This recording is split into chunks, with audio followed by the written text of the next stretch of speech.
Liminal spaces are a sight to behold in their repetitiveness in infinity.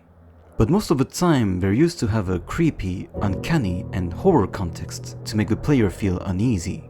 What if we just take a step back from this and enjoy the contemplative architectures that it could offer? This is what Manifold Garden by William Chur Studio accomplishes to do. A mind-bending architectural exploration puzzle game that plays with gravity and space to follow a non-Euclidean repeating geometry.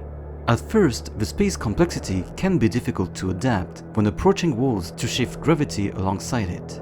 But the orientation is conveniently managed with 6 color-coded axes on the floor to locate yourself in dimensions.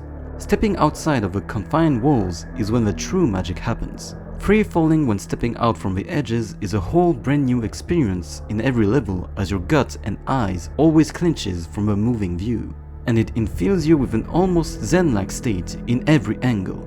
I wonder what this will be like in VR.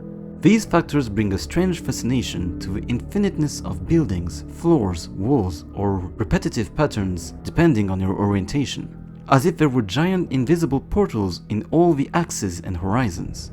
It feels impossible in first-person view when inside those hypothetical rooms, but I can imagine how easy in development this process would have been possible to achieve with perspective tricks. This main gimmick is absolutely a once-in-a-lifetime experience, but the puzzles are simplistic enough to progress into the new sites and collect abstract geometrical objects to move on in its concealed existential story. Sometimes they look similar to illusions from Antichamber. If you want to feel yourself in a beautiful dreamlike state, this game is a great form of spatial escapism. It only does one thing, but it is majestically and harmoniously engaging. There are many folds to this garden of geometry.